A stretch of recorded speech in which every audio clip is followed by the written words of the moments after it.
Okay, so welcome to this session titled Building a Circular Economy, a Global Perspective. Today, we are able to delve into in-depth exploration of the circular economy. This session aims to address the challenges and opportunities that arise from implementing circular economy practices on a global scale. We will also be focusing on the real-world case studies and international efforts aimed at realizing the circular economy in the world. It is now my distinct pleasure to introduce our first speaker for today's session, Mr. Kyungnan Shin. Serving as the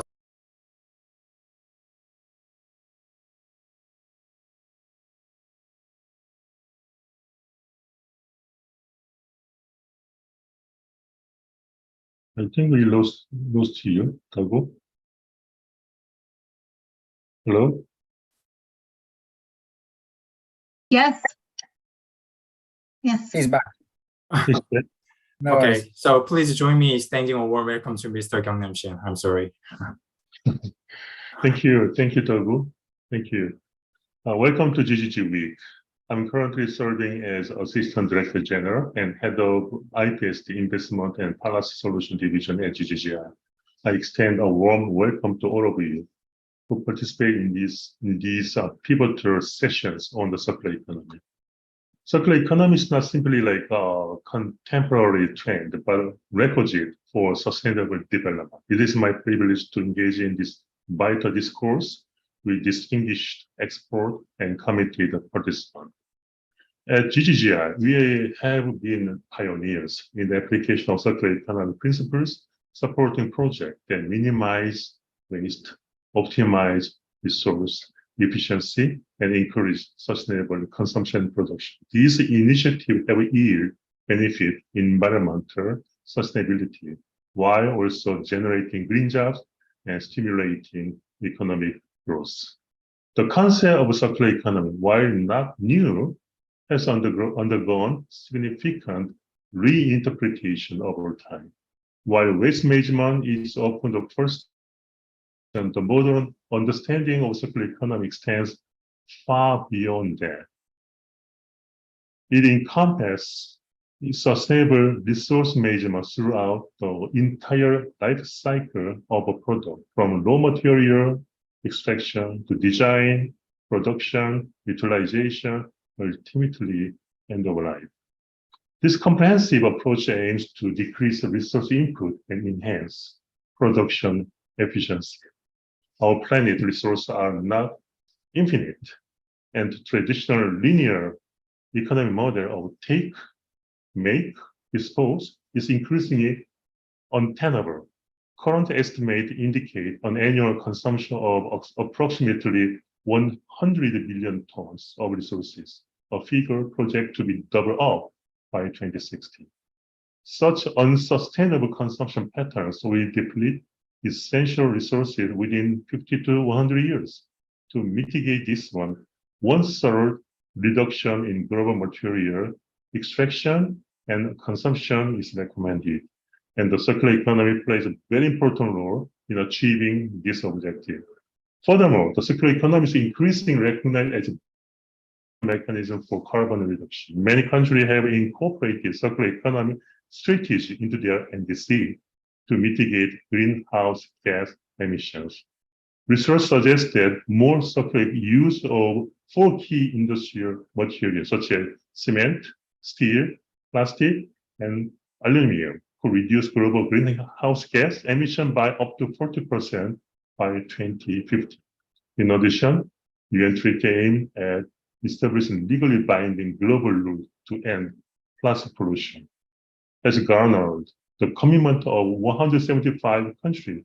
This treaty is anticipated to facilitate international cooperation, thereby catalyzing climate-centric economic activities, investment flows, industrial innovation, and lifestyle transformation.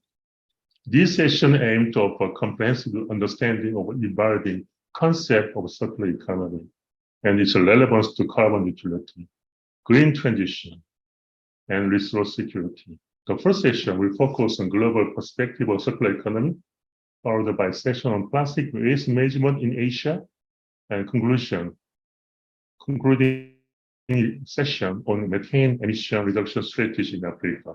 To enhance this discussion, GG has invited a diverse group of esteemed speakers, panelists from international organizations, global NGO, government agency, and expert community.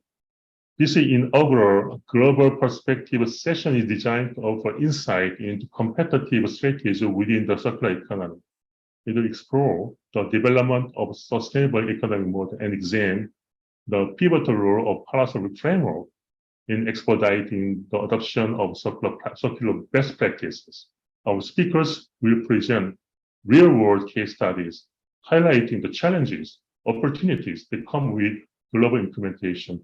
Following my remark, Doug John, our circular economy community of practice lead, will discuss competitive strategy in circular economy. Sarah Castro D. Holgreen from the United Nations Office for Sustainable Development will talk about rethinking economics for sustainable development. We'll also hear from Pierre Barja on how government can strategize the development of circular economy, and from Juvenal Mukularinda on Rwanda's pioneering role in UN Plastic Treaty. Thank you for being here and participating in this critical dialogue together. Let's ensure that these sessions are not just informative, but transformative. Thank you very much.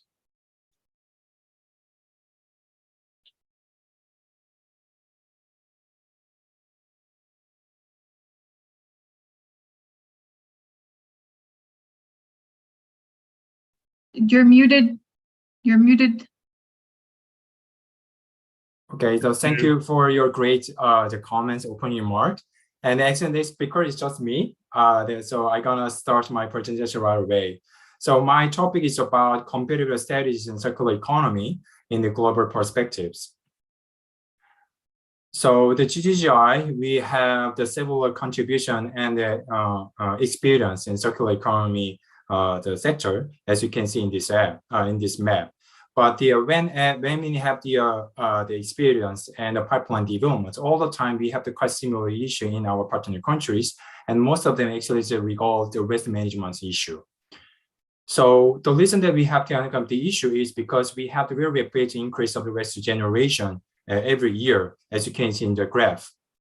But the circular economy actually should regard another the fact that is about the resource management. So also the growing population and economic development that demands a high amount of the natural resources every day. And also we have serious concerns about energy and the resource security with the supply chain, which emphasize circular economy practice further nowadays. So actually circular economy practices has two roles in the green economy. The first one is minimize negative environmental impact to control the pollution emission, which is mainly about waste management. But also it has an important role in the less use of natural resources. So it is about the less use of the natural resources in the input to our economic activities. So without circularity, there will be no decoupling between our economic growth and natural resource reuses, and there will be no green transition. So typically, we think of the sustainable waste management with the focus on the very downstream of the life cycle of the products, like a circular, the value recovery and a safe disposal. But nowadays, we need to focus on the more the entire life cycle, the circular practices from resource extractions and also circular material development, sustainable design and production, and the circular life, the circular use and the life extension. And that means the modernized circularity to cover all stages of the product life cycle. So that because of that, we have the more options. So previously, you know that we have the terms of the reduce, reuse, recycle, and the recovery. But we have the more circular practices such as the refurbish, remanufacture, repurpose, repair, and resell. And as you can see, the many circular the practices also can be applied in the very upstream side in this value chain. And the upside and the upstream side, actually in the upstream side, industry actuals should have the lead to have these kind of circular practices on their own. So it's very important to invite them to act the circular practices. And also it is very important to have the synergetic and the seamless integration of the circular practice across this value chain. The very first competitive strategy in the circular economy is to drive business sustainability and opportunities. So we can achieve that the three approaches. The first one is we need to make circular market demand. And the second is we should help manufacturers to implement sustainable product design and use. That is very important to enhance recycling efficiency in the downstream side. And also we need to help the provider of the recycled materials to ensure high quality of their products. Because if they fail to make the high quality, the market will not buy these recycled materials. So we can see this example in the EV battery recycling. So the EV battery has hazardous materials a lot, so that it cannot discard it in the land. We should recycle them in this picture. So the battery can be recycled, and then it can be used to make the other applications, or we can extract the raw material and then they remake the battery. And then this company can make the new business opportunities. So for example, rental service is one of the examples. So the mining private sector has a great interest in the rental service of EV battery. And also that kind of the approach can enhance EV battery performance management more efficiently. So the overall, this kind of the approach can enhance the EV battery industry and also make sure we have the resource security within the supply chain as well. And the second competitive strategy that we can consider is to link our investment opportunities with the global green initiatives, such as the carbon reduction and the plastic pollution prevention. So as you know, like our carbon trading market, such as ITMO or voluntary carbon market, can provide you additional funding sources to have this circular the projects in your area. And also the plastic pollution prevention also becomes very important agenda in the circular economy. So as the many countries demand to the use of the recycled plastic in the plastic products, the many suppliers to adopt to this kind of the business model, and then sometimes they work with the other countries who suffer from the plastic waste. So this is one of the examples to collect the plastic waste and then recycle them and then import them to the Korea to make the plastic products in the downstream. So as you can see that we have like a change of the global perspective of the circular economy from waste management to resource management, which emphasizes the entire life cycle management, and also the private sector should lead this the agenda, and also circularity that becomes the economy opportunities. So we should think of this kind of approaches not only about waste management part, but also the production, processing, and also consumption and use. And this kind of, when we link to the sustainable market globally, it can make their greater green impact to us. Thank you for your attention. So that's it. And then I would like to introduce the next speaker. So our next speaker is Ms. Sarah Castro Halgren. Then she is the Sustainable Development Officer at the UNOSD. Then she will discuss the role of the circular economy in the rethinking economics for sustainable development. So please join me in welcoming her. Thank you. Thank you very much. Thank you to Global Green Growth Institute for organizing this, and Daku as well, and all the different colleagues that are involved here today. It's an honor to be with you and talk about the work that we have been doing. So I am going to share my screen, if you'll allow me, and look forward to receiving any questions or comments as well. So as was mentioned, yes, we had an initiative over the last couple of years in the UN system as a whole for rethinking economics for sustainable development. Some of you may know that the UN has been developing work on beyond GDP as well, moving beyond GDP, and all of this is in support of sustainable development, development that transcends our needs today and looks at the needs of future generations. And I'm going to take you through some of the work that we've done in this aspect and how circular economy fits in this and the enabling environment as a whole globally for this, and the policy opportunities, the barriers, and our approach now on zero waste as a sectoral focus that can enable this transition. So why did we think about economics for sustainable development and rethinking this? And so we published a policy brief, which I shared there in the chat. This is the overarching policy brief for all of this, and it's on new economics for sustainable development, where we had economists from across the UN system globally develop this. And a few months ago, we published these policy briefs, and the why is because we know that there are blind spots, as you see there in purple. There's also these different types of gaps in policy and economic practice. And so all these great examples that were mentioned from GGGI, they do not exist in a vacuum. They exist in this policy context and a governance context in each country. And sometimes we have policies that have short-term views and disable progress in many ways, and we want to transition to integrate those with long-term views and also account for the negative externalities of the way we're doing business and the way we're consuming as people and as producers today. So I think that figure that was mentioned is really great. We have the production, we have the consumption, and so the production is the supply, which is our earth resources, and the consumption is the demand. And so all of this fits into this context of new economics for sustainable development, because we look at this in the context of the Earth system now. So this is something that economics wasn't doing that much. It was more on the periphery with environmental science and others. We had Donella Meadows and others talk about systems thinking.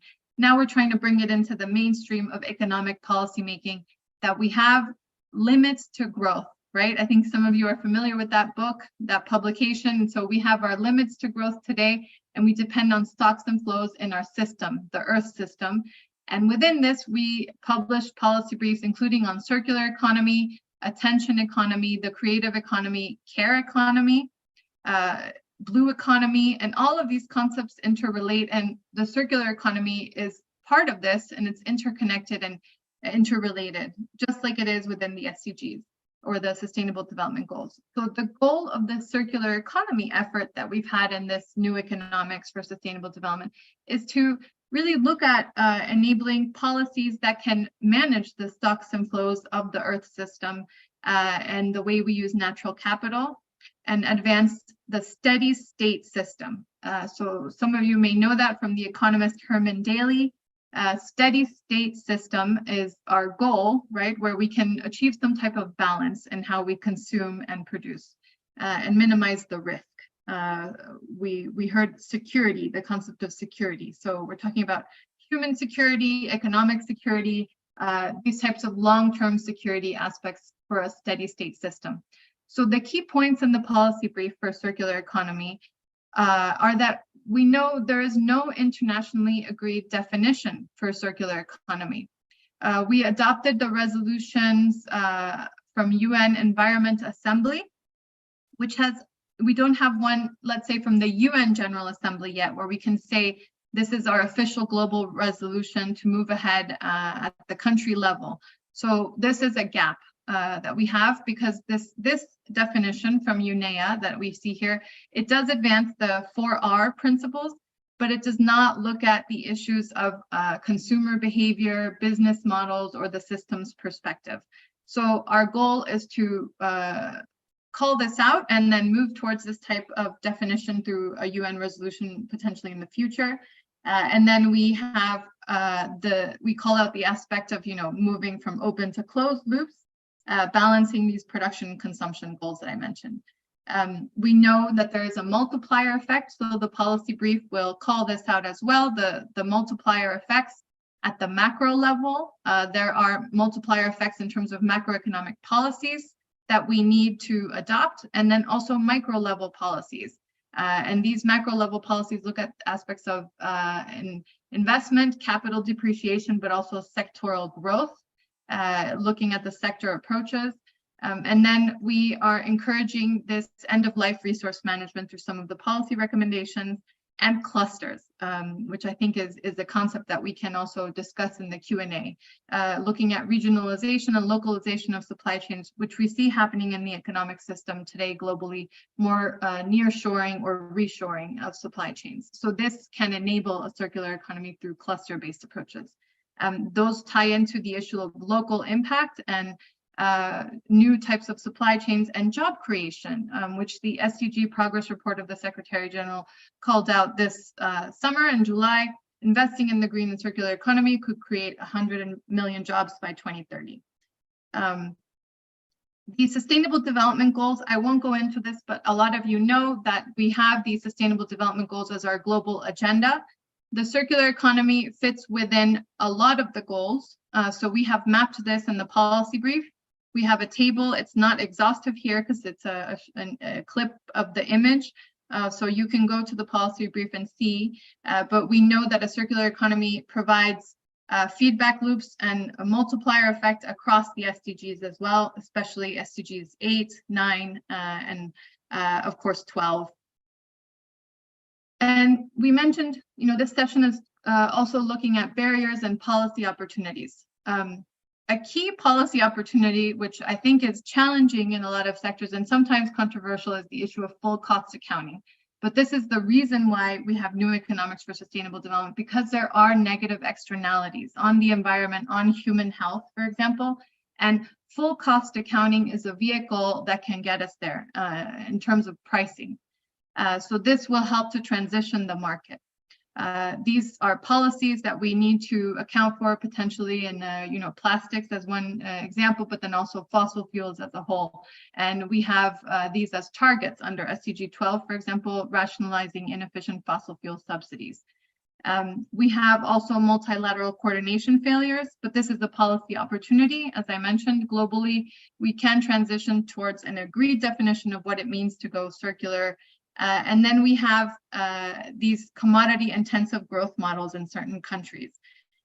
We want to, or we suggest localizing these second and tertiary stages of the value chain to capture more of the circularity value locally. So this again relates to the issue of nearshoring and reshoring. Then the key policy opportunity, but also a barrier, is data gaps. And this is one that we're working on. A lot of you may know this graph. We have data increasingly on material footprint per capita. We see that this is increasing over time. But then when we look at measuring the issue of waste, for example, 12.5 under the Sustainable Development Goals, SDG 12 aims at sustainable consumption and production. Indicator 12.5 looks at measuring the national recycling rate. So at national level, at a country level, but we don't have data. So this is one of our goals now, is to try to close these data gaps so we can really assess how circular our economies. And the policy brief also looks at this issue as a policy opportunity. So we don't have data, but that means that we also have the opportunity to create a circular economy index. And I know that there's a session on an index for green growth, for example. So looking at these indices help us to compare between countries, how circular is your economy? And so we suggest different types of metrics, including the national recycling rate that I mentioned as a key metric. And so this is an index that we are proposing, but of course it's by no means final. It's a suggestion for moving global policy forward for these cross-country comparisons of how circular is the economy. Then we also suggest what are domestic policies that can be adopted. So market-based instruments, for example, public investment strategies, PPPs, as we know, of course, the EPR laws, extended producer responsibility, and then voluntary action plans, which we see. So we present some cases of some countries. Of course, Republic of Korea's Green New Deal is here, and then others that we see around the world with EPR laws, for example. And then there's also global policies, because there is trade in these resources, right? So we want to especially recommend looking more at the issue of trade agreements to enable a circular economy. International standards. We've had progress in recent months with the adoption of two specific international standards. So ISO has standards now on circular economy, so that's a great achievement. We have international agreements that we need to move ahead in terms of these indices for monitoring and evaluating country progress. Sarah, you have 1 minute Yes, to wrap up. Thank you. And then, so a sectoral level, zero waste. So we did have progress at global level on a zero waste UN resolution, and this was adopted last December, over 100 countries. And this is because we know, as we saw the graph, there is an increasing amount of waste, but we're not able to manage the waste. So adopting a zero waste approach through the UN resolution enables us to look at waste as a resource and then develop country strategies. So this is our focus now. Next month, we will have an expert group meeting to encourage these through national policy support. There were meetings on this and different declarations, but more at the local level. So what we're looking at now is national macro level strategies and policies for zero waste. So thank you very much. And I look forward to any questions. These are the takeaways, but I think we covered them.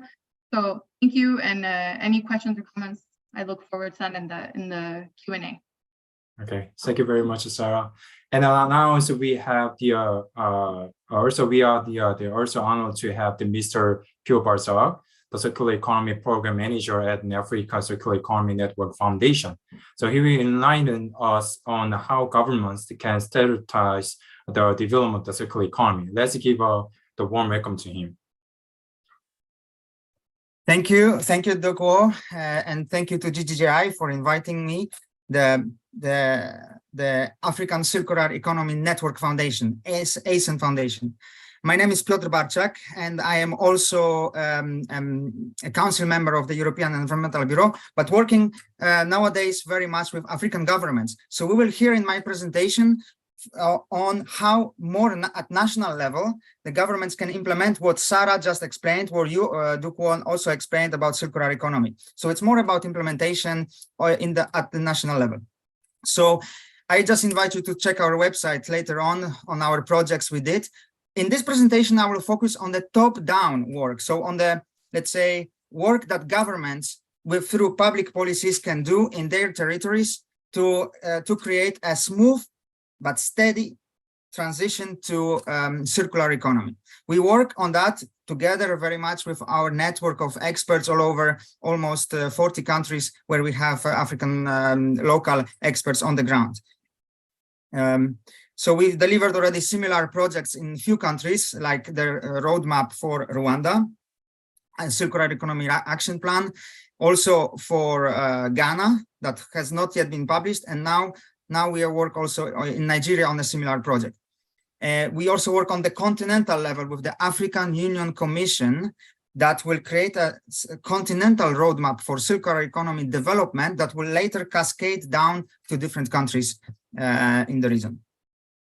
So why all those countries? Why Europe? Why Japan? Why Korea? Why China even? Why all the European Union and each and every member state of the European Union go for circular economy? Because we realize, and I want to emphasize this, that the climate solution is not only in renewable energy. It is the circular economy, and the sustainable production and consumption is an important part of it in order to reduce the emissions to zero. The topic of the week, the Global Green Growth Week, is fast tracking transformative action of climate action. So it is very important that circular economy is on board. And that's why governments can reach their NDCs, their climate reduction, their GHG reduction targets. So one part of it is this, but it must be coordinated. That's why we work very much on maps that have to be strategies that involve many different stakeholders. So just here on the African Union and cooperation with the European Union. So you see how two regions, big regions, important regions in production and consumption, also in waste management, are collaborating together to strategize at national level, at continental level, the development of the policies, step by step.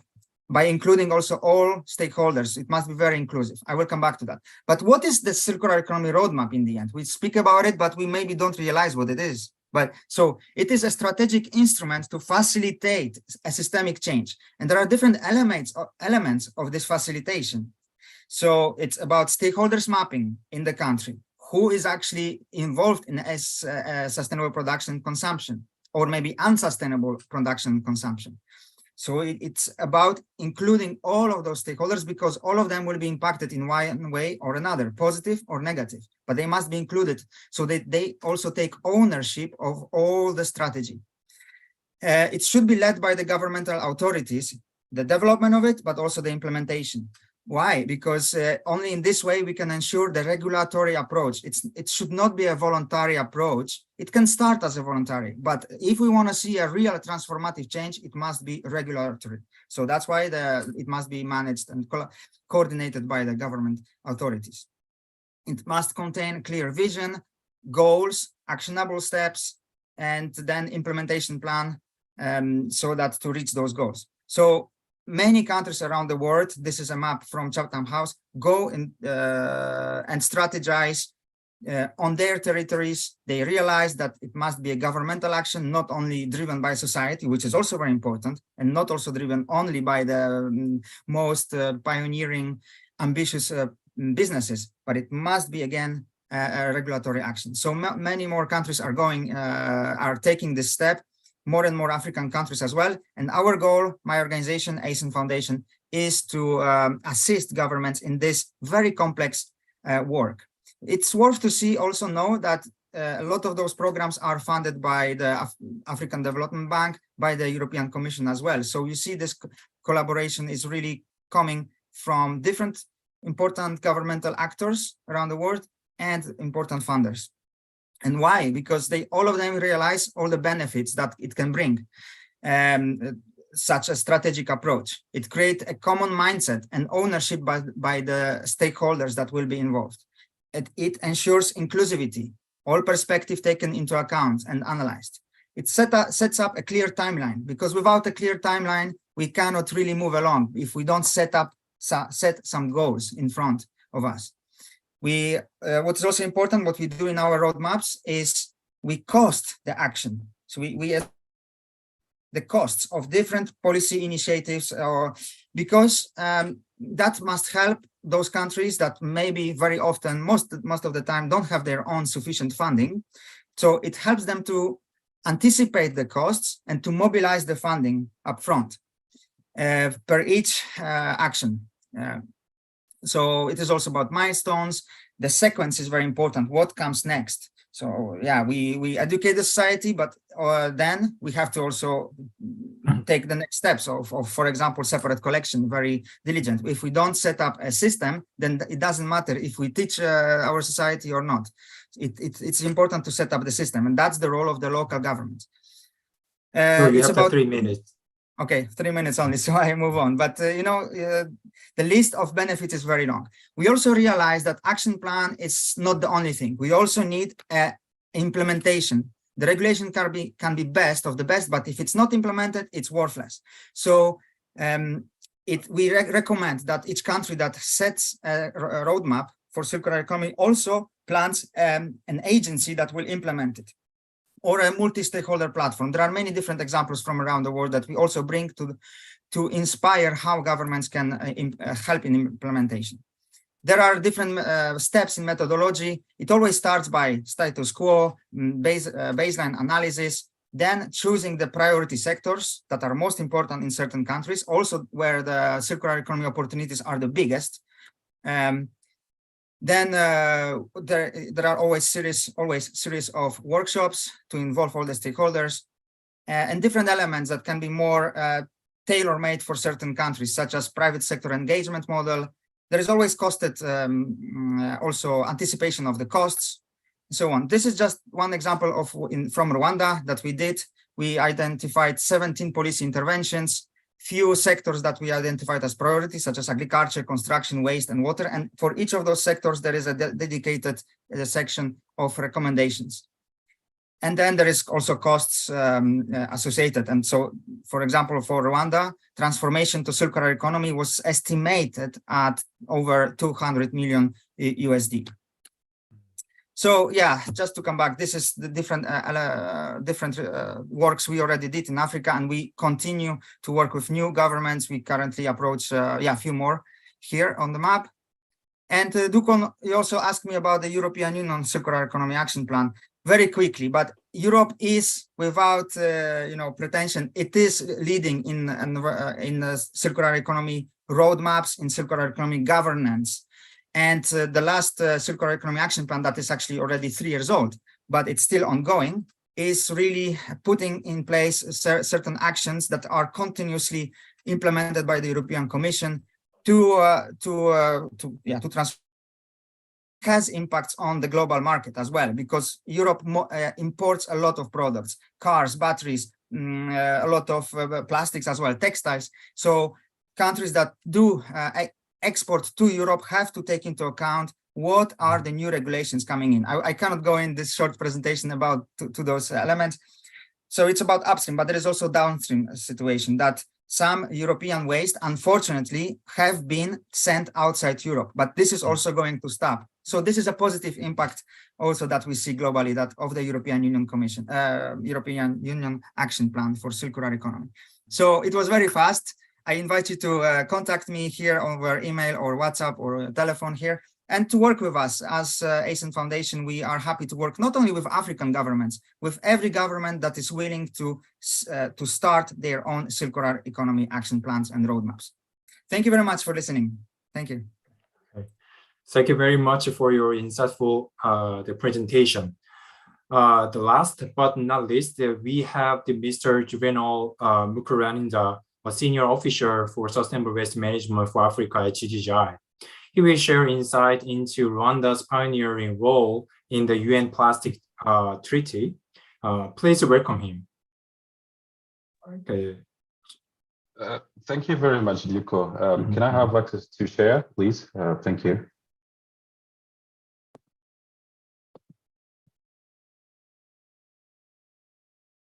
Okay.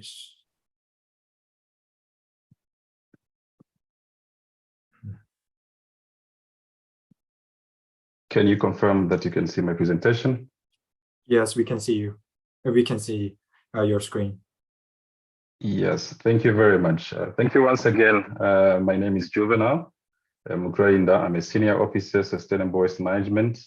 I work with the Global Green Growth Institute Rwanda country office. And today's presentation is, of course, going to kind of provide an example of some of the countries that are really pioneering some of the activities to ensure that circularity and the treaty is on board. And Rwanda has been one of the countries equivocal on this, and I'm going to share some of the key elements. And those elements, of course, we will start with why plastic pollution and Rwanda's advocacy to combat plastic pollution, as well as Rwanda's role in promoting UN Plastic Treaty, and some key takeaways. Plastics, yes. Plastics has been one of the key material that are being used all over the world. And of course, this is why the reason why we are really dependent on the plastics into various sectors, as highlighted by peer speakers. And from the 50s, we could see that plastic has increased from 2 million to 560 million metric tons by 2019. And this is really to show how the demand of plastics has been all over the world.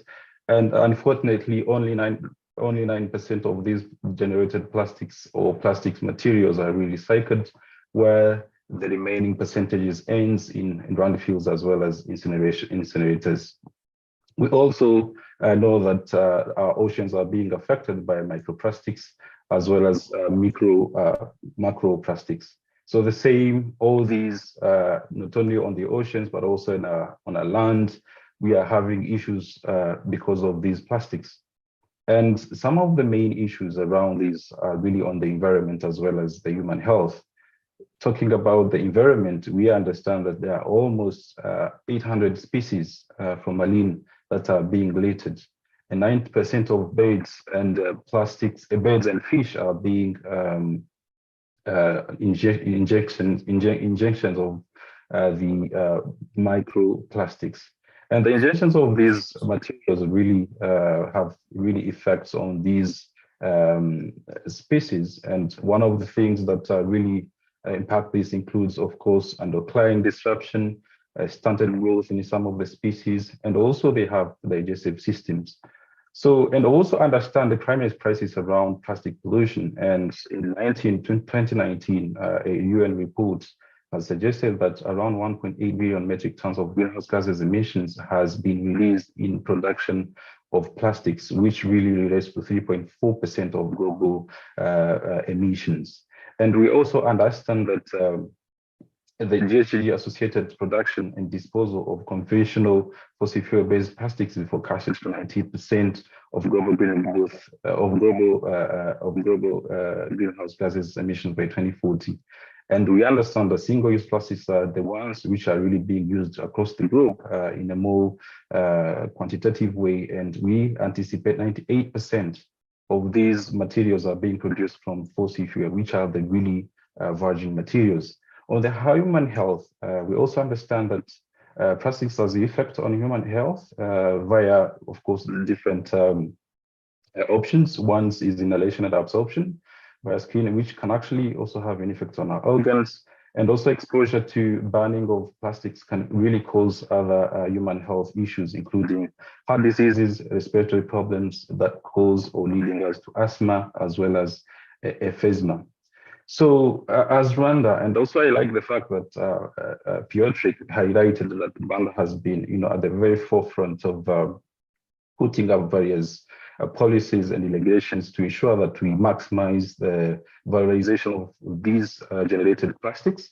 But I have to echo that back in 2000, Rwanda has been really affected by plastic pollution. And this is the issue we're really being seen across different sectors, where we are really experiencing floodings from drainage systems that were really being affected. And we also had cattle issues, where cattle were really having issues from injection of plastics. And also we also had issues around, of course, air quality from the landfills, where we could really see historically that the plastics were being banned, and this was really causing a nearby household to that landfill. So as a step, Rwanda has taken an assessment to understand all these issues around all these sectors. And they realize that if nothing can be stopped, then the pollution is going to harm the government and also the population themselves. So the 2004, after the assessment, they've actually come up with an instruction to ban plastic bags. And these plastic bags, we as Rwanda started with the shopping bags of less than 60 microns in thickness. And in 2008, after realizing that there was really being fruits around the bans of these plastics, Rwanda has passed a law that prohibits the manufacture and importation of and use of cells of polyethylene bags in Rwanda. And in 2019, of course, after all this success and also seeing a positive feedback from the population and community, Rwanda has also extended this particular law in 2019 to add single-use plastics. And most of the single-use plastics are prohibited, included straws, PET bottles, and food containers. So as a result, Rwanda, of course, is equaled to be among the first African country in the region to introduce the law banning plastics, and is now recognized among the few countries in the world to progressively act around the issue of plastic pollution. So what has made... You have the 2 minutes. Sure, please. Thank you. So what has made the government of Rwanda a success during these bans? Of course, it was due to a robust awareness campaign to educate the population on the effect of plastic bags and also benefits of the bans. And also we've put constraints, custom inspections at the borders and airports to avoid the entering of plastic in the country. And also we've introduced, through the ban, we've introduced strict penalties to those violating the bans. And also we've promoted eco-friendly plastic bags, such as paper bags, reusable fabric bags, and so forth. On the international scene, Rwanda has been championing circular economy, circularity on the African continent worldwide. On the Africa, like any other minded countries, Rwanda is among the founding members of the African Circular Economy Alliance, of which Patrick has mentioned. Also has joined Peru to draft resolutions that leads to the UN Environmental Assembly of UNEA 5.2 to legally draft legally binding agreement that ends plastic pollution by 2024. It's also after that that Rwanda, together with Norway and like any other country, other minded countries, have come up with a high coalition ambition that to end plastic pollution by 2040. Key takeaways, of course, as we understand, for us to make an end to plastic waste or plastic pollution, we need to strengthen international cooperation, as also echoed by our colleagues, that we need global policies, we need global standards for us to ensure that all countries really reach their targets. And we also need to strengthen our ambition to domestic policies. For those countries which don't have these policies, need to put them in place. And how do they introduce or encourage incentives, recycling, landfills, and incentives to incinerating taxes? How do we boost innovations to move more to circular plastic life cycle? Where do we need alternatives than relying on virgin materials? We need also to develop the recycled plastic market by combining push and policies, by relying on secondary plastics and feedstock to substitute our primary plastics. That's all I have to share. Thank you very much for your attention. Okay, thank you for your great presentation, Juvenal. So now it's time for our Q&A session. So please feel free to ask your questions. So meanwhile, maybe I have the one question first, for Sarah. Okay, for Sarah. So you mentioned about the circular economy practice can contribute to the SDGs critically. But I think that there'll be some cases that there'll be some trade-off between circular economy practice and the SDGs. So do you have any kind of some experience or cases in the regarding this trade-off, and also how can this trade-off be managed or mitigated? Thank you for this great question. Yes, we have in the UN something that we call the just transition that indeed looks at these trade-offs. And so I think one key example is in waste and the informal sector. As we transition to formal waste energy collection, there is an informal sector that is displaced, for example, or as we transition to fossil fuel, from fossil fuels to renewables, for example, we have a mining sector, we have different fossil fuel industries that are displaced, and then we have what are called stranded assets. So there are winners and losers, but of course, this is the costs and benefits, right? And so that's why I mentioned the concept of full cost or full price in the market. And so full cost accounting as a methodology can allow us to look at those costs and benefits fully, because while there may be some job losses, there are new jobs that are created, but there's also, as we saw in the presentation now, there's wins in the environment and there's wins in terms of human health, reduced air pollution, for example, reduced costs on human health. So all of these have consequences into the future. And so the benefits are short-term, but also long-term. So we need full cost accounting as a methodology, and we need to also look at long-term cost benefit analysis as well as short-term. Thank you. Okay, great. Okay, so if there be no questions from the floor, maybe I have the another questions to the Mr. DePure. So yeah, actually, so you have the several experience to develop the roadmaps for the countries. And I guess that there'll be some several challenges that you experience and overcome. So could you share some any kind of examples about the challenges and how you handle them? Okay, that's a good question. Challenges always occur. For example, from the side of lobbying of those who will lose. and Yes. those who will win too much also like Yes, in right. disproportionately. So it is very important to have a balanced approach, to include always the long-term cost-benefit analysis also, as Sarah said, to inform the decision makers, the policy people, the government people, to take the good decision, which direction to take, whether to take a short-sight direction of putting more waste incineration, or to actually phase out some elements that are not so recyclable, which means that some stakeholders will be affected. So lobbying is one. There is also administrative issues, lack of capacity. Very often governments don't have enough people working on circular economy. They have just few people working on all environmental issues. That's one also.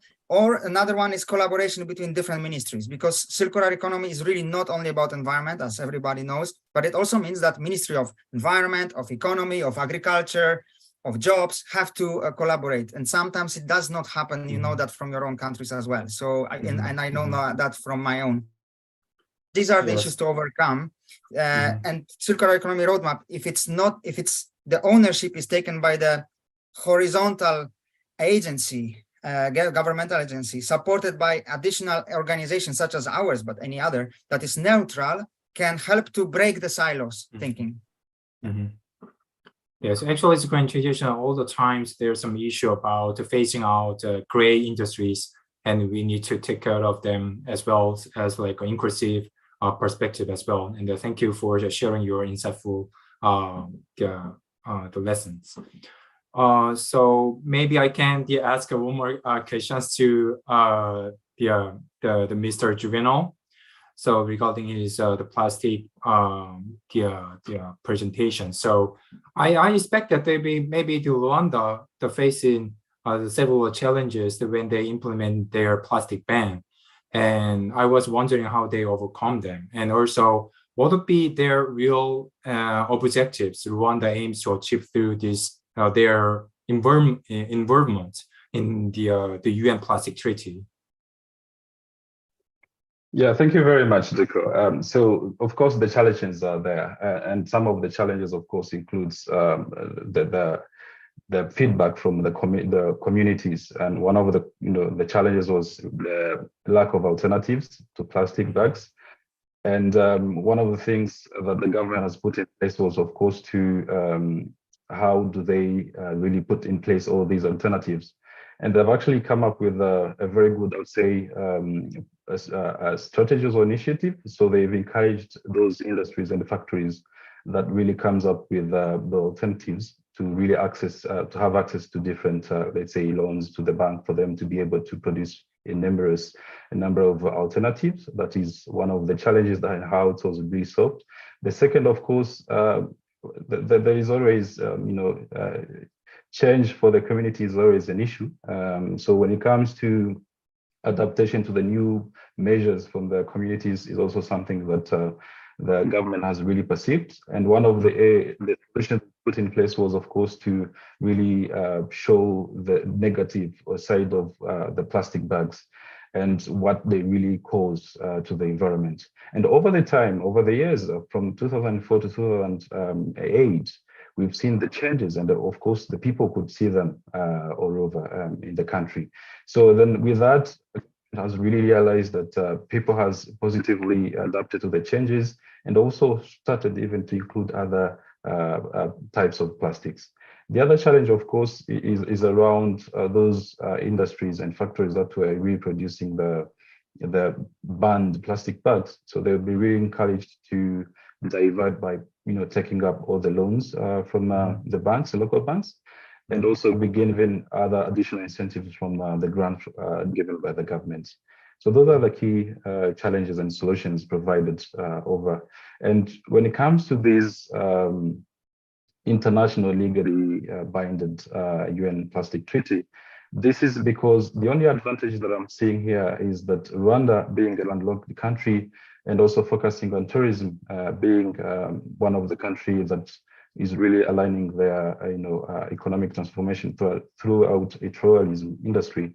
So we need to even tell the governments, other governments, the effects, because it's not only about tourism, it's all about environment, it's all about human health, that we've seen as Rwanda that there's a positive side of it, because we are not seeing problems linked to health due to plastic waste. So the same can also be done across the continent, not only continent, but also across the globe. So these are I would say, the good advocates that Rwanda is putting in place. And also we've seen that there's also, of course, not only impact around human health protection, but also the creation of jobs when it comes to these alternatives, security, as hinted by our friends Patrick.